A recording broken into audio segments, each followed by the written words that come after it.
xoolaat seen bopp journaliste yi yéen nag yéen ñi nga xam ne yéen a rambaaji réew mi te tas ko yéen a rambaaji réew mi tas ko de parce que journaliste boo xam ne amul éducation amul dara maanaam lu mu dégg wax ko lu mu dégg wax ko maanaam bu ñu la jëndee nga jar luñ la def jikko yu tuuti yi nga xam ne moo nekk ci journaliste yi mosuma koo gis suñu tool nii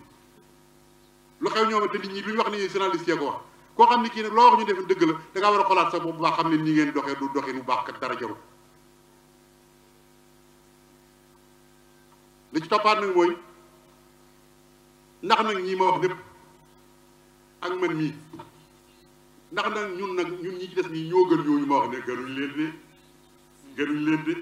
parce que sàcc yi ñu na agresseurs yi ñu na tappalekat yi ñu na fen yu rëy yi ñu na wor yi ñu na wur yi ñu na rabaay yi ñu na loo xam ca gaayee ba leen koy wax mi ngi ñun dañu àggul foofu rek